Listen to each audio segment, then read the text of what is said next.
but my background is within communications, marketing, and design. So those three things are the spaces I've been operating in over the past 10 years now, actually.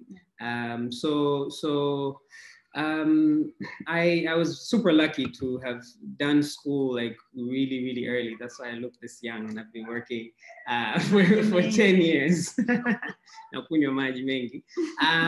But you know, like over the past 10 years, my career path has taken me from working within construction, in the private sector, within the international aid community. I worked for USAID's flagship youth economic empowerment program here, managing their communications. And I've worked with another local but international NGO founded by my parents in Moshi called New Life Foundation. And throughout all of that, the thing that kind of ties everything together for me has been telling stories, especially telling human stories, telling the stories of human beings surmounting difficult odds, overcoming challenges. And so because I was doing that, you know, we got to a point where we thought, you know, why not jump? Why not take the plunge and see where that plunge takes us? And it's taken us here. So over the course of the next hour, we'll kind of like explain what Honest Stories is, etc. But I'll let Tulanana take over from here. I want you do better at what is Honest Stories? Okay, what is Honest Stories? What is Honest Stories? All right, great. So Honest Stories is a storytelling company, but that's a relatively new combination of words. You know, when you think, you know, 10 years ago, I don't think you would tell people, oh, I run a storytelling company, and you know, you'd probably be met by blank stares. What we do at Honest Stories is we help companies, organizations, brands, people, and you know, just individuals. We help them find and tell great stories. We help them find their audiences. We help them define who their audience is, and then we connect a story to that audience for them. And what does that exactly mean? It's a bunch of different things. First, we do a lot of video work. We understand that right now about 80 to 85% of what people consume online is video content. And we're happy to contribute quite a bit of that on the Tanzanian side. And the second thing that we do a lot of writing, a lot more these days. We write a lot of success stories. Basically, you know, we sit down with organizations. If you have your organization and you're trying to basically show the successes that and the impact that your work is having, we can help you basically say that very clearly. And then we also do some super exciting stuff. We call ourselves storytellers from the future, because we work with the department that Tulanana heads is our immersive media unit. And within immersive media, this is stuff like virtual reality, augmented reality, and mixed reality. So, you know, all this cool stuff that's from the future, we're kind of doing it, and we're doing it now. So that's what Honest Stories is. Okay. So just to add on to there with Honest Stories, the backdrop was from our different backgrounds, and from the time we met, we were both very fascinated with the digital space, but then also fascinated. I primarily was fascinated with, especially when I started working in the digital unit at the BBC, I was fascinated with like platforms and where future platforms rather, and where the African story lies within these future platforms. So at that time, that was like 5-6 years ago, the future platform was the mobile phone. So we're starting this digital unit, everybody's saying, let's go digital, but what does that mean when you say, let's do digital, right? And largely, we were seeing some trends, the comedians like Ann Kansime were trending on WhatsApp groups and things like that. So I was fascinated on like, what are Africans watching on their mobile phones? You know, what's the video viewership rate for mobile? What's the business model for video on mobile? So we used to have these like conversations a lot, and at that time also we were talking VR and whatever. Like while you know, we weren't really you know, in the same space or practical like space where we could touch these things, but we were reading about on it and things like that. And that's the concept of like starting to work within that space on our own. Each of us were still working part-time. I mean, not part-time, like full-time with our jobs. So we started off about 3-4 years ago, just experimenting. You know, we meet up after work and just experiment. So I want to ask you, Quincy, you actually are the one who came up with the name Honor Stories 3 years ago. And did you honor yourself here today? Yeah, so yeah, I did come up with the name Honor and Honor Stories. And I remember like when we were starting out before, you know, we would chat, and I would constantly barrage Tula with like, yeah, we have to start this thing. We have to start a content network. We have to start a content network. She'd done a paper on mobile and mobile media and the future of storytelling within mobile. And I was researching all these different models for the future. We particularly loved Vox Media. And I was like, we have to do something like Vox here in Tanzania. And the name Honor, actually, I remember first we were looking for something that nobody else owned. As a branding person, as a marketing person, I was looking for something that combined Honor Stories. We could own the website honorstories.com and all the other digital assets, you know, which is a hard thing to do today. Like if you start just two words, a compound name, and you find all the digital assets are still free, it's really hard to do. So props to myself. But the inspiration for the name Honor comes from the fact that when I was younger, being the type of like information geek that I am, I would constantly bother my sister with like Zoe, Honor, you know, like all this like this new information. Tula is smiling, a knowing smile, because I do the same thing for her, and I do the same thing for like everybody in my life. Like I'm always like showing them like, yo, look, check this out. There's this new cool thing. Check this out. There's this great story. Check this out. There's this great platform that you could try. There's this network. There's this model, you know, full of ideas. And it's always like, see this. So it was a great fit as well, because we started off doing video, and video is visual. Video is Honor. To get back to the twist that Tula put, kwamba, did I honor myself here? When we started out, and I'm going to combine an answer to, I've seen a question from Safarani Seushi. So I'm going to combine answering Tula's question with Safarani's question. So when we started out, our vision was to tell stories, like to tell Tanzanian stories with a little bit more analysis and a little bit more of a character-driven narrative than what happens ordinarily in Tanzanian media. What do I mean by that bundle of English words? I mean that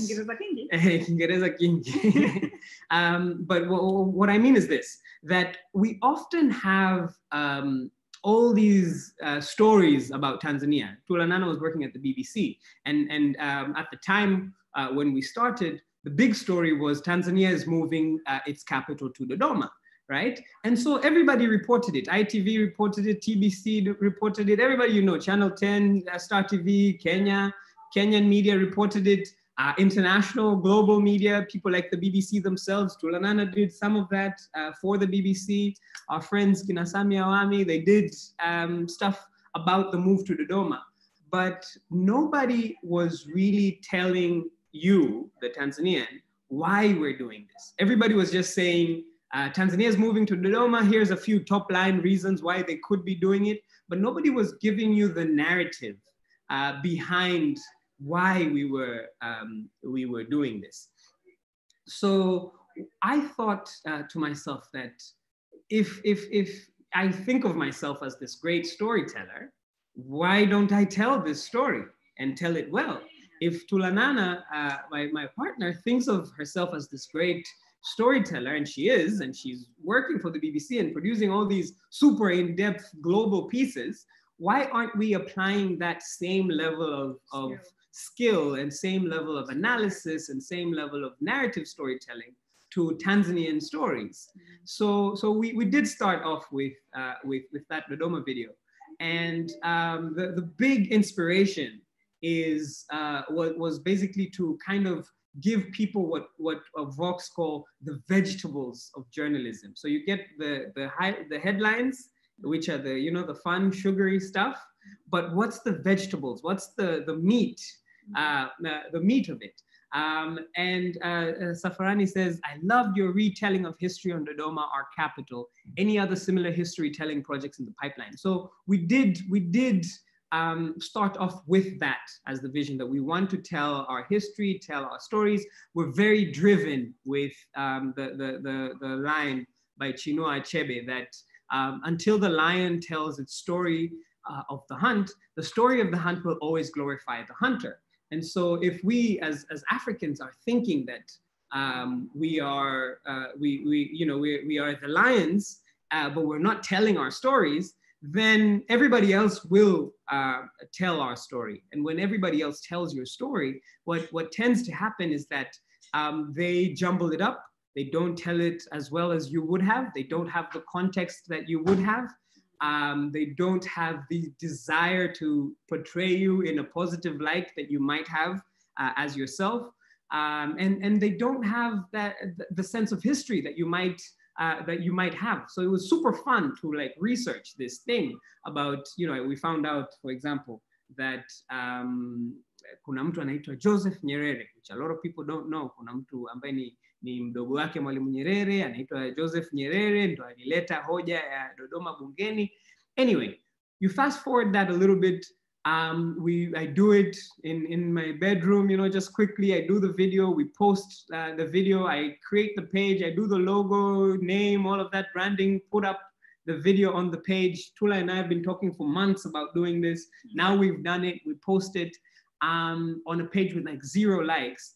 And as soon as we do that, our whole thing is validated. Right. Because within that first week, that video that we shared to a page that had 0 likes, 0 views, 0 nothing, was shared 1,100 times. And it ended up, getting 58,000 eyeballs, 14,000, like longer than 1 minute views, all of that, like all these numbers that we didn't expect or we didn't anticipate, just because people are hungry for the types of stories that kind of portray their country in a way, that gives you a sense of history, that give you a sense of the timeline where we come from. So we do intend to tell more of that type of story. Right now, we're doing a lot more of like development work. So a lot of our stories right now that we produce are not for our own platforms, they're for other people.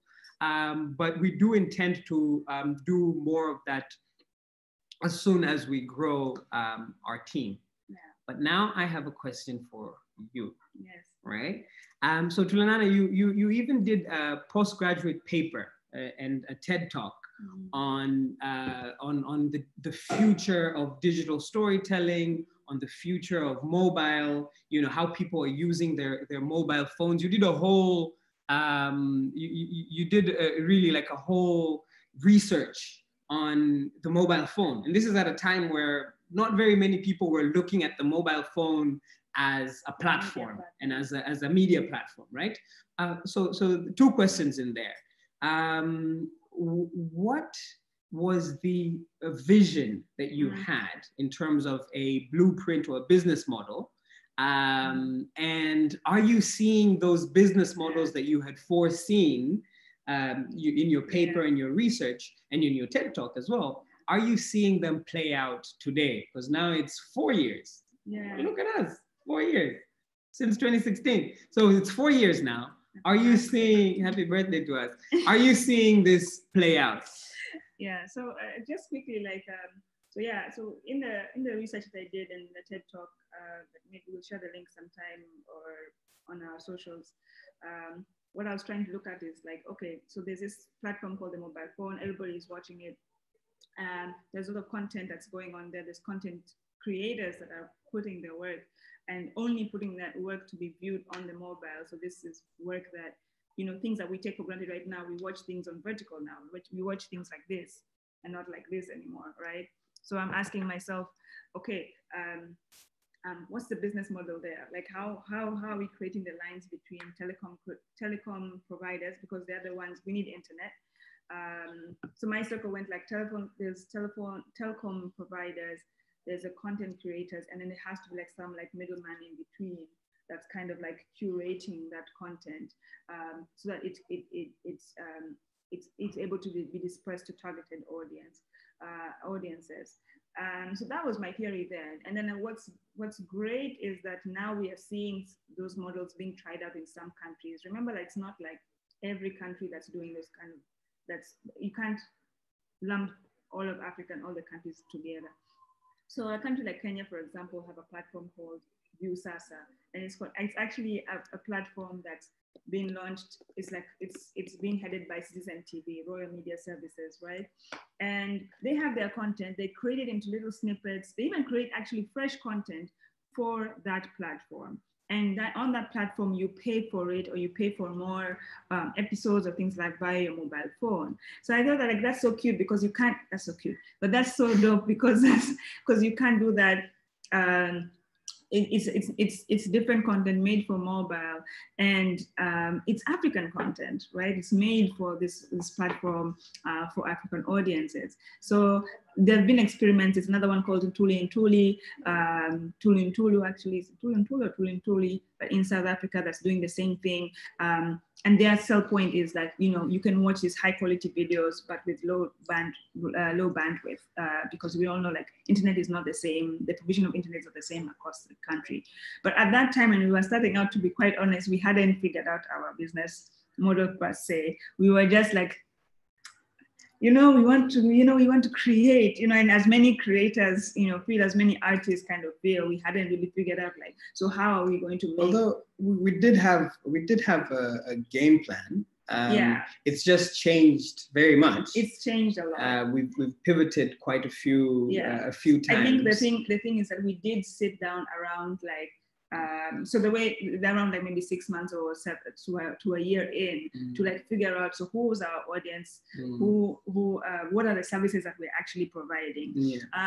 Initially, though, this is a startup story where a lot of startups, really pivot. When you say a startup, most people are like, oh, so you're social innovation, and we are like, no, I am a for-profit organization, right?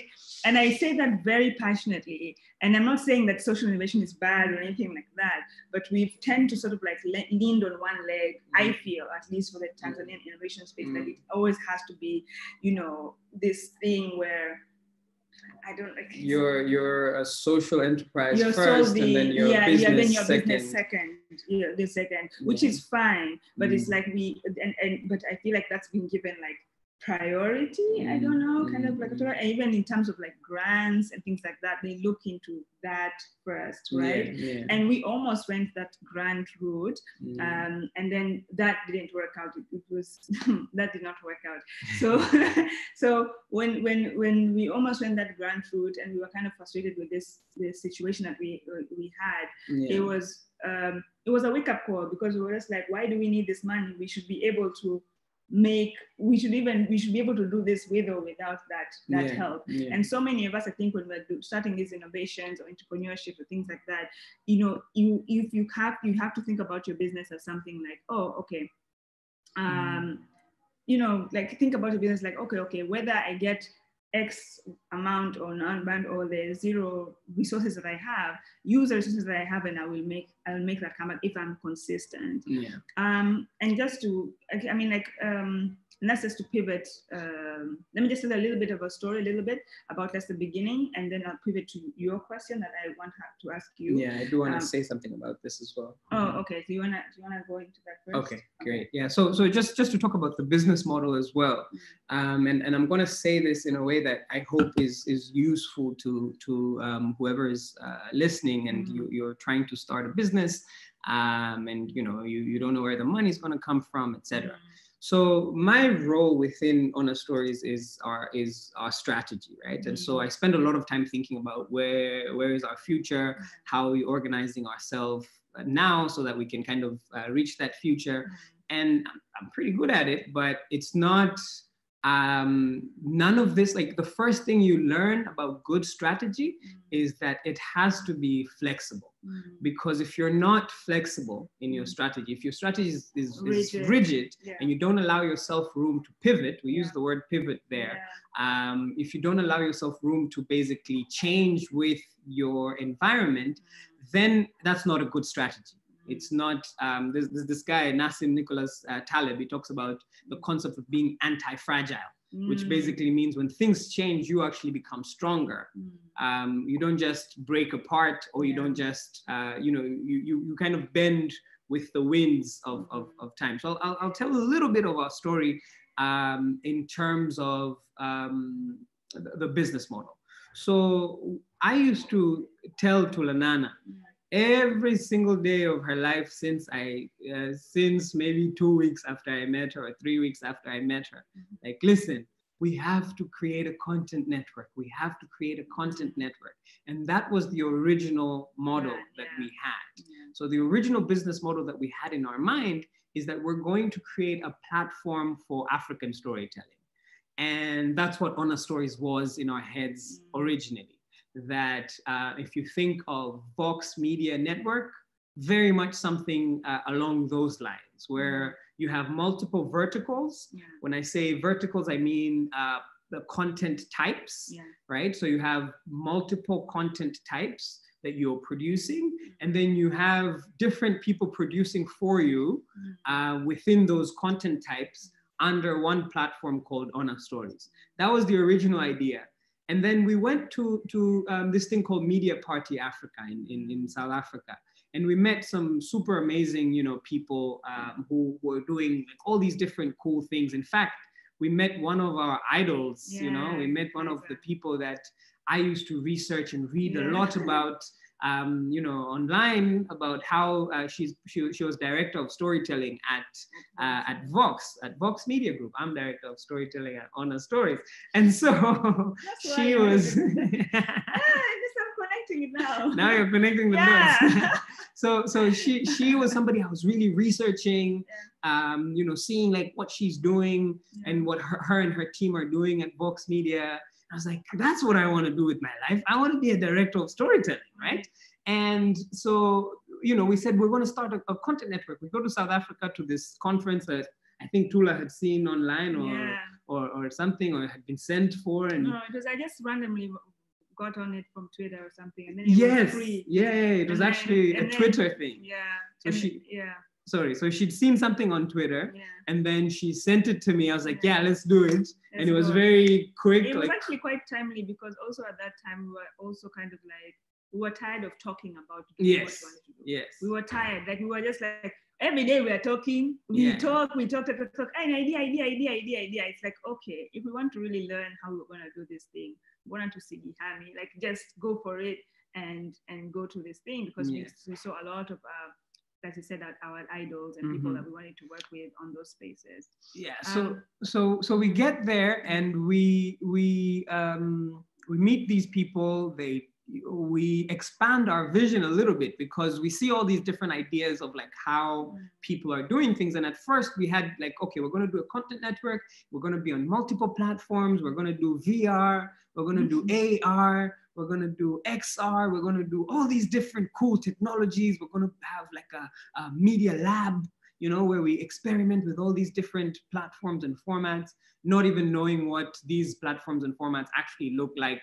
But that's the vision. That's where Tula saw this thing. We go there, we meet these people. They have They're doing what we want to do. You know, there's literally VR people there. Yeah, there's literally AR making people there. There's literally Vox Media, our idols. And by the end of the Nani, by the end of that, we come back to Tanzania, and we were told about this competition.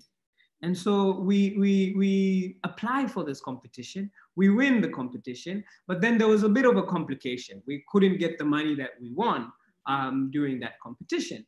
And that, you know, we'd won $55,000, right? Like that's what we'd applied for, $55,000, and we're told we'd won. So we were like, wow, at that point, we felt that $55,000 was a game changer.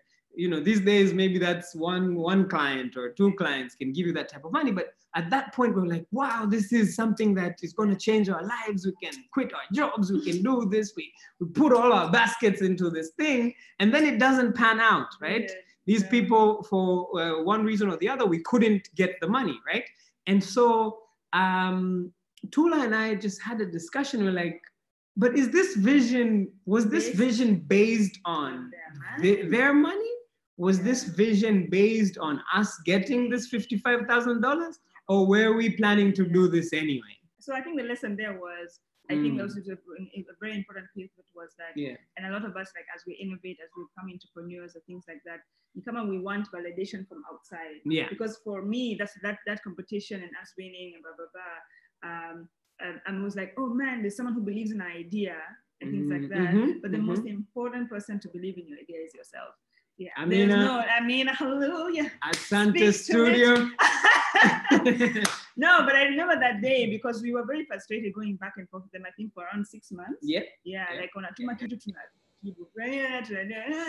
and it was like, I'd even gone to Nairobi at that point. I didn't been relocated to Nairobi. And so I think I came back for a holiday or something like that. But I remember we sat clearly and we sat and I was like, you know what? I used the profanity, and then I used the profanity, and that's like, we are going to do this no matter what, and we're going to make it work no matter what. And I think that's the important thing. I wanna ask you a question, just like in terms of beginning, when you was like, oh yeah, we're going to make it no matter what. You were working a full-time job. I was working a full-time job at the time, and the way it worked was that I quit my job before he did. So for a whole year, I was the one trying to like set up, do all the logistics and compliances of the company, and also trying to secure our first clients or like little clients here and there. But what was the transition like? Because for a lot of us, it's like, you know, when you hear USA, when you hear these, you know, BBC, we hear whatever, you know, what's that transition like? And like, how do you prepare emotionally and psychologically for life as a even financially, as life as an entrepreneur, as well, it's not like, because you know you were consistently being paid, so like now it's like you're doing your thing. Can you briefly tell us, like in 5 minutes? Yeah, that's a great question. So yeah, basically, how do you prepare for life as an entrepreneur? You're switching from something consistent, something stable, a good, you know, name, USA, BBC. You're like, okay, great. This, you know, these are names you want on your resume. And then you're saying, now I'm a director of storytelling at my small storytelling outfit that nobody knows about. So for me, the big thing, I remember when we sat down and had that chat, I remember telling you that, hey, here's how we're gonna do this. This is going to be tricky. We're not getting the money. We've agreed that we're going to do it. We're going to do it anyway with our own money. So I don't want you to die, right? Yeah.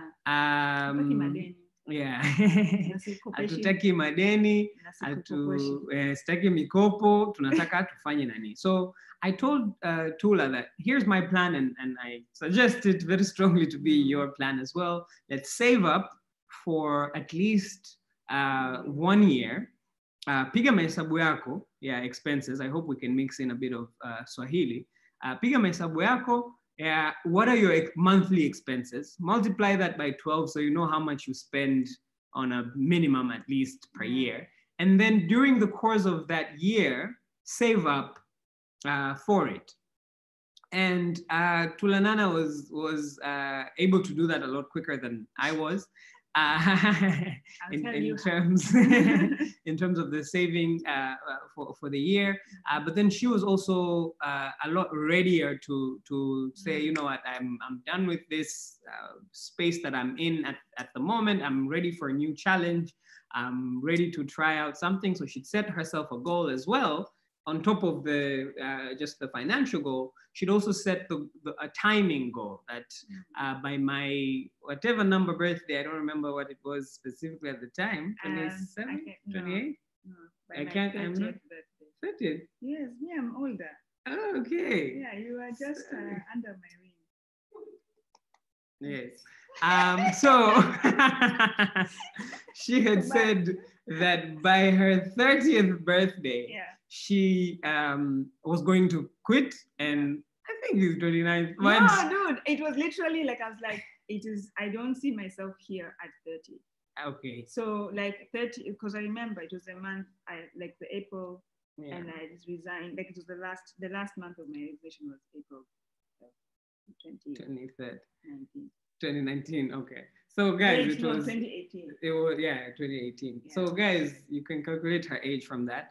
But the the story there, or the lesson there is, first, at least for us, the goal was, let's save up for at least 1 year of expenses. Meaning, jamani, nikiweza kufanya yani kukaa nyumbani mwaka mzima bila mshahara wa aina yoyote, lakini nina hela ambayo kidogo itanisaidia kula na kulipia rent. Hivyo vitu viwili tu, niweze kula, niweze kulipia rent na nisife huku mjini, basi I'm fine for the first year. Fortunately, at the same time as Tula was doing the setup for the business here, so helping us with the registration, helping us with the looking for an office space, looking for our first not employees per se, but people that we worked with at least at that point.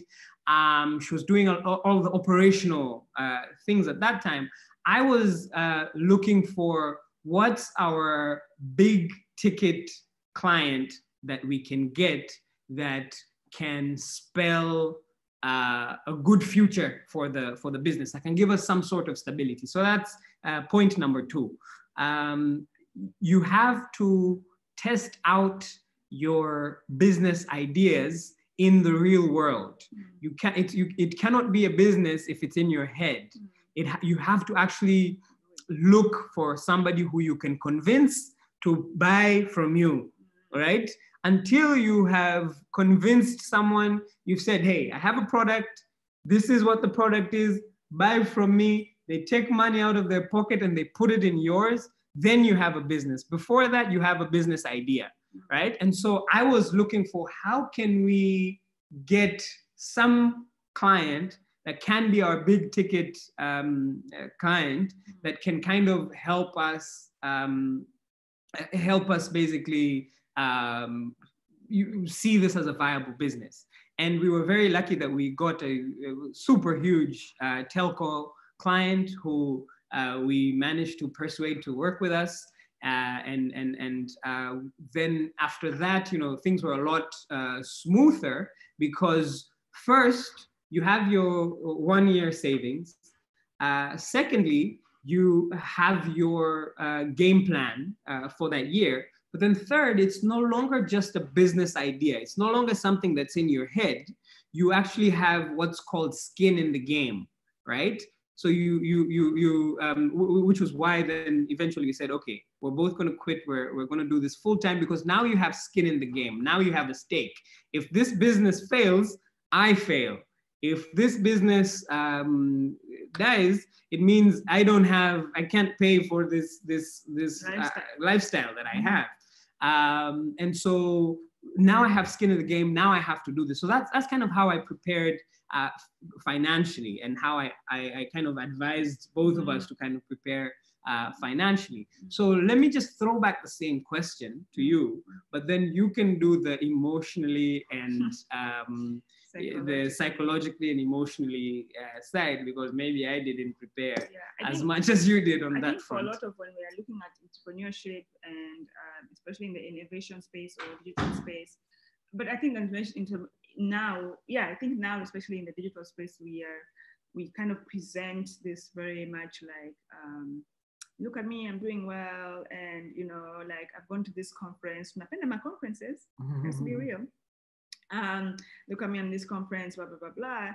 And then, but when you look at behind the curtain, there's nothing. It's not like nothing, but then there's nothing much. You're leaving your business to go to attend.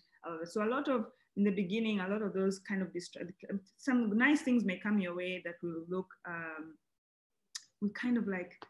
It look like opportunities, but there's someone who told me like, is this thing good, or are you leaving something great for something good? And so one of the things that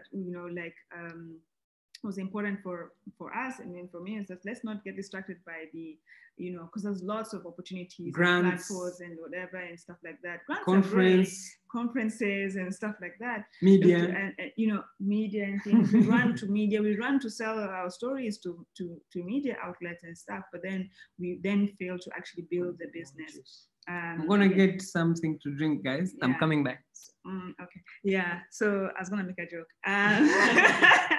So I think that's important as young people also, like these platforms are important, but we need to weigh like, okay, is this platform going to actually pay back in the business as I'm going there, whether they're going to actually pay or that you're actually paying in time.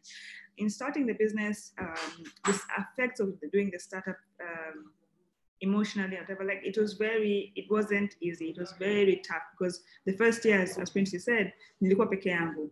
So I'm running around TRA. I'm not a person, I don't like admin. Now I have to learn how to do admin. I have to chase clients. I have to try set up an office space or some sort of thing like that. And you kind of get like, I did get what's called like a burnout, because you're stretched too thin. You are the accountant, you are the head, you're doing the proposals, you're doing the what, like it's kind of difficult. And I have I'm an anxious person. So I used to have like these very dark times where like I'm too tired to sleep, but I'm too anxious. Like I'm very tired and I want to sleep, but I'm too anxious to sleep. So I'm staying awake until 4 a.m. And it was just quite crazy. And I think finding a healthy way to balance and to push your business, but also taking care of yourself is quite important. And one of the ways to do that as well is what Princely mentioned, is like making sure that you have a good financial setup before you jump into it, like full swing. Making sure that you have a place to eat, you have a place to sleep and a place to eat. And for me, it was, also having transport. And then being disciplined. It taught me a lot of discipline, by the way, because, as an employed person, you kind of spend money, but kwamba mwisho wa mwezi unapata, but sasa hupati. So minimizing some of these luxuries, like we call them luxuries, where like someone has called you, what, I'm like, I think twice, because I'm like, I'm already spent the budget of my day. And that's how I even operate now. Like I know how much fuel I spend in a week, and I think that's what the kind of things that entrepreneurship has really taught me is the discipline.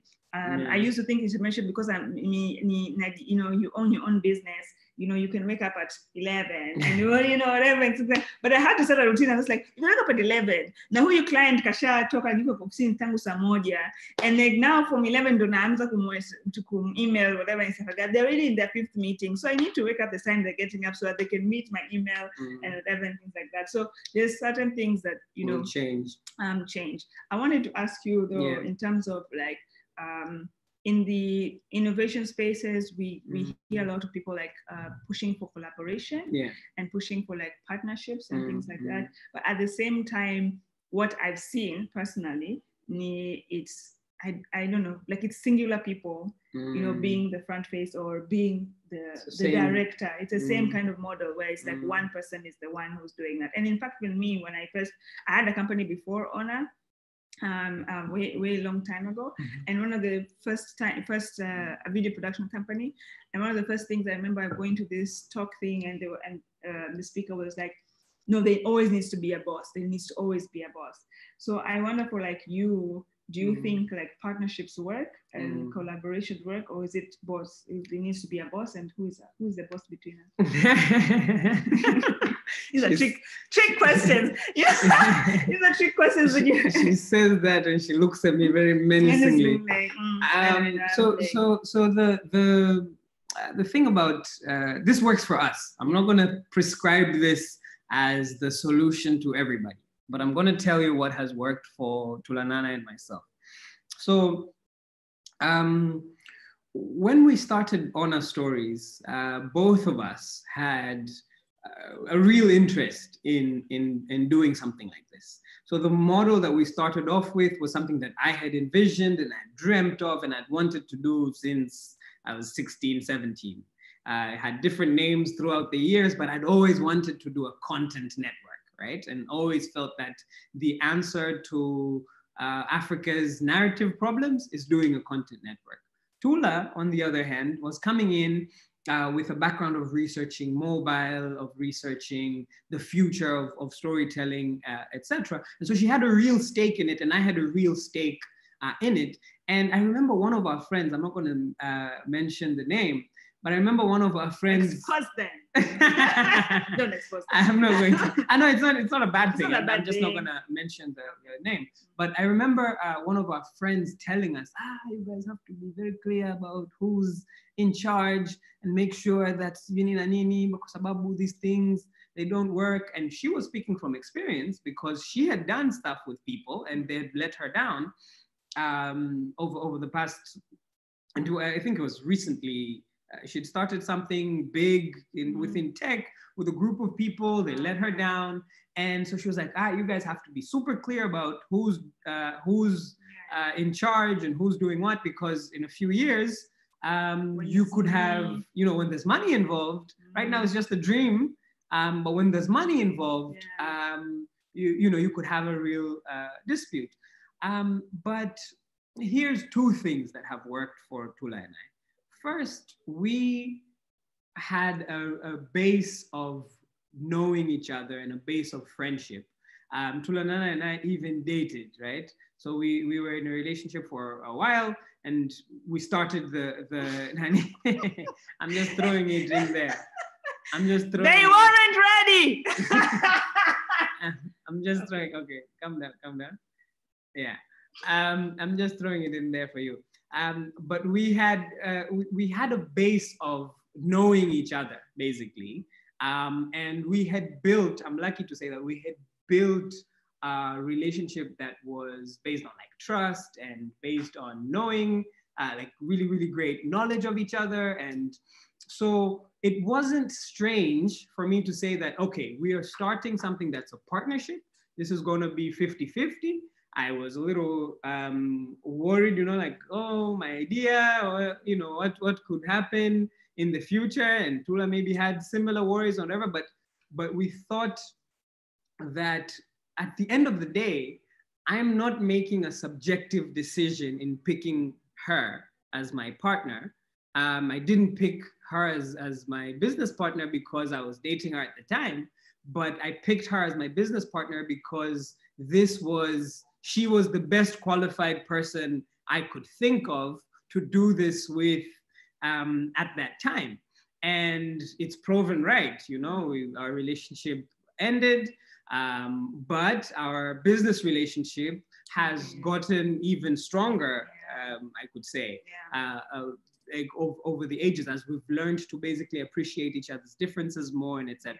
So the first thing I would say is that you should, whoever is going to be your business partner should be somebody well, or somebody you can trust.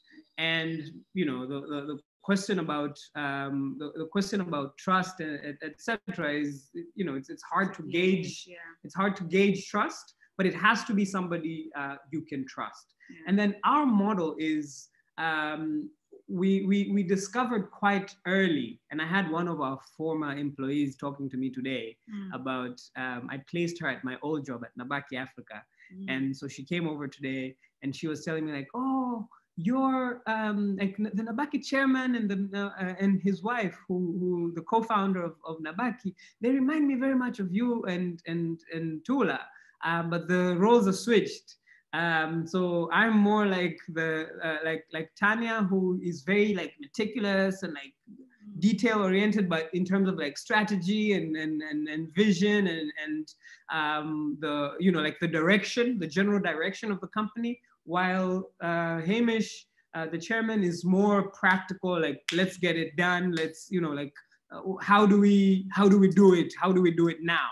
And I'm always thinking, how, like, what are our goals, what are we trying to accomplish, what's the direction we're heading towards. And Tula is always thinking, what are we doing now and what are we doing tomorrow, right? To make it to that goal. So that we can get there. And so as soon as we discovered that that's where we're both strongest, it was a process until we got to that, to a point where we kind of see that. It became easy to just say that, okay, when it comes to the types of decisions that require foresight, vision, strategy, Princely will handle that. If it's a new client we're trying to get, I'll do that. Yeah. If it's if we're trying to break new ground in a field, I'll do that. If we're making presentations to persuade people, I'll do that. But we've gotten it. We need it done now, tomorrow. Tula will do that. We need the actual, we need a team put together. Tula will handle that. We need like all the administrative things, which a lot of people don't like to do. So, like contracts, follow-ups on people and on the team. Tula kind of does that. And so we just have like, I'm the boss of this side and you're the boss of this side. And we kind of, when we have important decisions to make, we'll make them together. But I think it's important to like respect that as well. Like there's no point where I sit and say, oh, because you're doing this, but my job is more important than yours. It's like, no, your job is just as important, because honestly, I can do it, but I probably am not as efficient and as excellent as you would be in doing that. And vice versa. I would like to now take up time to like answer some of your questions. Some of you guys have been posting interesting questions to us. Hart Jao says, I'm impressed that you're doing AR and VR. How and where can I watch your stories in those formats? Given the rise of Netflix, Disney, and etc., how do you ensure that the stories aren't watered down or influenced by foreign storytelling ways from such platforms? So, Hart, to answer with AR VR, we have a Vimeo channel where we placed one of our first films, or the first film that I created in 360. There are more films coming. So no, we're excited about it because, like for me, I've been pushing for some of these things to come out. They're in our timelines, and they're coming out. So I think we'll post for that 360 film to come through. In terms of AR, we did do some work, but mostly it's client work that we've done in AR. Given this format, the stories rise of Netflix and Disney, how do you ensure the stories aren't watered down or whatever? I don't know. How would you answer that? Because we have 4 minutes. We have 4 minutes and we have quite a few questions here to go through. But so our stories are not on foreign platforms in the sense of Netflix or Disney Plus, especially. Our stories right now, like I said, we've kind of pivoted to create mostly brand stories and individual stories. We do a little bit of original storytelling. I'm going to shout out our production manager, Willie Inkia. He's doing Wilson. I absolutely love the guy. He's amazing. And he does our, he's just completed the project that Tulanana is talking about. We've shot in Kilwa, we've shot a 360 VR video there. So that will be up on Vimeo and YouTube, I think, very, very soon. Well, if you follow us, www.honorstories.com, and on our Instagram @honorstories, on Twitter @honorstories, on YouTube @honorstories. We use the same handle across the internet. In fact, if you just search storytelling Tanzania, I'm sure we are the top result because we're cool like that. So you can find our stories there. I'm gonna go quickly. Josephine Kiomo says, love this idea and platform. Never really heard of it before. What can you say is the future of honor stories based on the traction so far and the impact it's creating or going to create maybe 5 years from now? So there's 3 things that I'm gonna say in response to that. The first thing that we kind of see in terms of the future of honor stories is the immersive media that we do together at Honor Stories that Tulanana heads. So we want to create an ecosystem for immersive media. What does that mean? That's the vision side of me speaking, that we're going to create an ecosystem, and Tulanana is actually handling the building of that ecosystem. We want to train people on using VR and AR. We want to have resources for them to use. We're building the tools. We are hoping to build a platform with our partners in Nairobi called Black Rhino. So basically we're creating an ecosystem so that if somebody wants to pick up VR and AR in Tanzania, they can very quickly just plug themselves into our network and do that. The second thing that we're doing is our original storytelling. We want to grow our team to the point where we can tell more of the types of Dodoma stories that we just got a shout out from Sekela earlier. And then finally, the third thing, which we're super excited about now, is this thing called the Honor Stories Expert Network, or the Honor Stories Talent Network. So what the Expert Network is, very briefly, is it's a talent network where we're bringing in, we found that we get a lot of jobs. We can't do all of them just because I have a small team of 6 people. But if the talent is out there, Tanzania has so many talented creatives and creative professionals, and the work is there. All that's needed is that connection in between.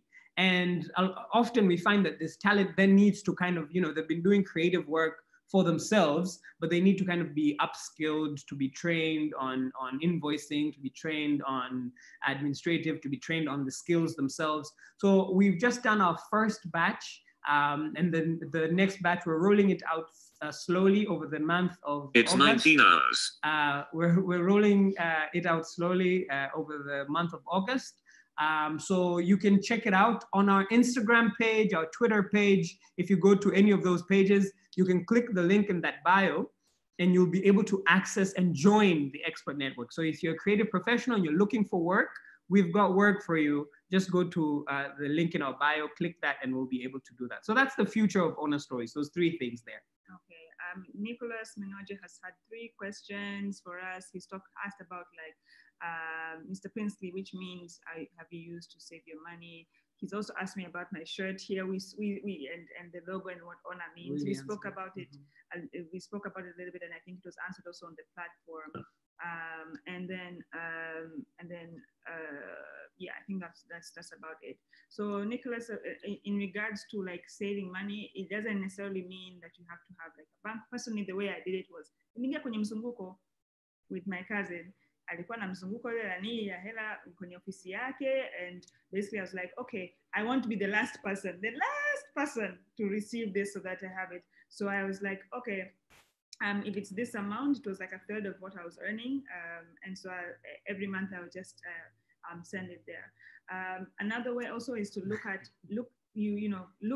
basically go bank shopping. That's also important. Look at interest rates and things like that. Those guys are whatever. So you can be able to know what works for you. Feel free to DM me on at Honor Stories and regarding savings particularly, because we've done it and it helped us for a year. It helped us until now even. And there's actually some new savings platforms that I've found, like UTT and investing in bonds and things like that. I'll be very happy to share what we've done and what we're planning to do. So if it's helpful for you in terms of planning out your finances, we're not the richest people in the world, but we're also, we live comfortable lives. So Nicholas has asked quite a few times and he's been answered in the thing, but I'll just answer for everybody. So Honor Stories is the name of our business. Honor is C And stories is stories. It's the name of our business. You can check us out, like I said, www.honorstories.com. Let me just see if there's any other final questions. People have been asking a bit about Ubuntu. So Nicholas and Hadija have asked about Ubuntu. And somebody asked about us dating. Yes, we did. We don't anymore, but we had a really strong and complete relationship. So we are able to nani. In fact, if you guys are interested in us doing a talk on how we managed that, we would be very happy to do that. We need a lot of, not a lot of time. Just but it does take a bit of like emotional growth on both parties to be able to be very objective.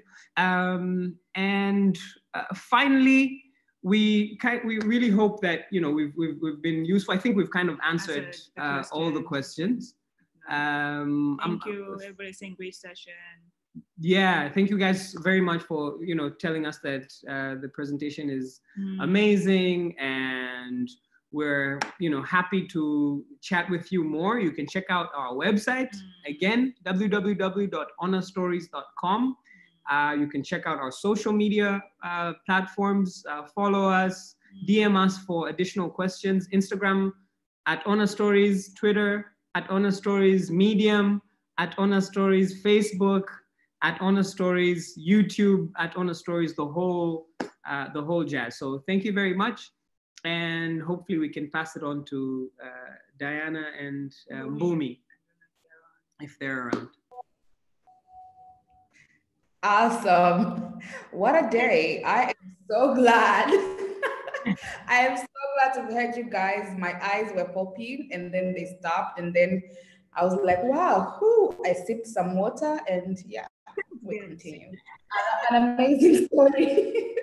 Amazing story, by the way, guys. Thank you so much for being here, for sharing your story, as candid as it was. Thank you. It was amazing. Thank you. Thank you so much. And have a good evening. Thank you so much.